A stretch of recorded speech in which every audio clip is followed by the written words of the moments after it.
বিধ্বংসী বানে সমস্যাত পেলাইছে শিৱসাগৰৰ মহপালকসকলক বিমূৰত পেলাইছে পশুখাদ্যৰ নাটনিয়ে। তাৰ মাজতে কেইবাজনো মহপালকৰ মহ উটি গ'ল বানত। বাচি থকা মহক খুৱাবলৈ নাই এতিয়া পৰ্যাপ্ত খাদ্য।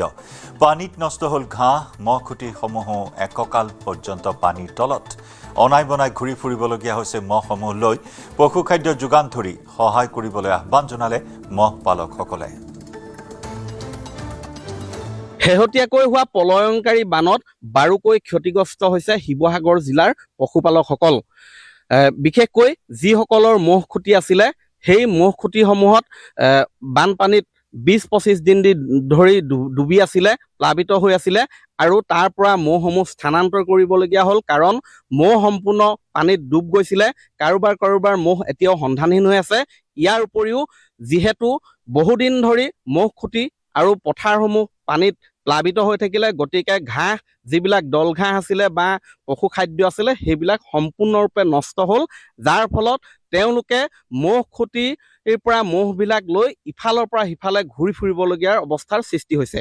মোৰ কাষত বৰ্তমান দুগৰাকী মহপালক আছে। দুয়োগৰাকীয়ে মহ খুটি আছিলে। এগৰাকীৰ নাম হৈছে তুলসী কোঁৱৰ, আনগৰাকী হৈছে দুৰ্গেশ্বৰ চাংমাই।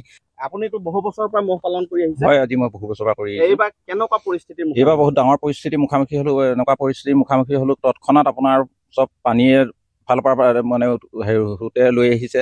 তাৰপিছত এনেকুৱা হ'ল, মই যিটো শিৱসাগৰ খাটপথাৰত খুটি ঘৰ আছিলে, খুটি ঘৰটোৰ ভিতৰত মানে 7-8 ফুট পানী হৈ গ'ল।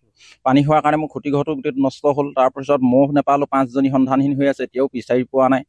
নোপোৱাৰ কাৰণে এতিয়া মহখিনি, কিন্তু বাকী মহখিনি এৰি মই কেনি যাবও নোৱাৰা হ'লোঁ। মই প্ৰথম আনিলোঁ ৰজাবাৰীত চৰালোঁ, তাৰপৰা উতলাত চৰালোঁ, তাৰপৰা এনে ইকৰাণীত আছোঁ। এতিয়া ইকৰাণীত আজি কমেও বেছি 15-20 দিনত ওচৰা-ওচৰি হ'ল। একচুৱেলি টাইম হেৰিটো নাই, এনেকুৱা হৈছে কণ্ডিশ্যনটো।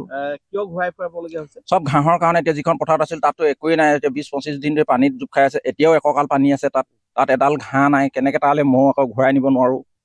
কিমান মহ আছে এতিয়া আপোনাৰ? মোৰ আছে এতিয়া 21টা মহ আছে। 21টা মহৰ ভিতৰত এতিয়া মহৰ সংখ্যা বাঢ়িব এতিয়া লাহে লাহে। কিয়? পোৱালি দিব এতিয়া, মহে পোৱালি দিব। এতিয়া পোৱালি দিয়া হ'লে কি কৰিম চব মোৰ গাভিনী মহ আছে। কিমান দিন মান? এই 10 দিনৰ ভিতৰত পোৱালি দিব, মহে আৰম্ভ হ'ব পোৱালি দিয়া। আপোনালোকৰ ক্ষতিপূৰণৰ কথাটো কি হৈছেগে? ক্ষতিপূৰণৰ কথা এতিয়া মইতো মহৰ এৰি থৈ যাব পৰা নাই, কিন্তু চৰকাৰী বিভাগে কোনো খবৰ খাতি লোৱা নাই ক্ষতিপূৰণৰ কথা। পশুপালন বিভাগক জনাইছে নেকি? পশুপালন বিভাগক জনাবলৈ মই যাব পৰা নাই আচলতে এৰি থৈ পিনি পশুপালন বিভাগৰ ওচৰলৈ। আপুনি এতিয়া কিমান দূৰত আছে? মই এতিয়া 30 কিলোমিটাৰ দূৰত আছোঁ। শিৱসাগৰ খাটপথাৰৰ পৰা 30 কিলোমিটাৰ হ'ব এই ডিমৌ ইকৰাণীলৈ। মই আন এগৰাকী আছে। আপোনাৰ মহ কিমান আছে? মোৰ 26টা আছে। 26টা। আপোনাৰ একে সমস্যা? একেই সমস্যা। তাৰমানে আমাৰ গাঁওবুঢ়া আৰু ৱাৰ্ড মাছমৰীয়া হ'লেও আমাৰ মানে জানে যে ক'ত মানে মহখিনি আছে, তেওঁলোকে ল'ব লাগিছিলে। খবৰ লৈ আহি নাই? আপোনালোকো যাব পৰা নাই? আমি যাব পৰা নাই। কিমান মান এতিয়া গাখীৰ দি আছে? গাখীৰ এতিয়া মই 5 লিটাৰ 4 লিটাৰমান পাই আছোঁ। 5 লিটাৰ 6 লিটাৰ।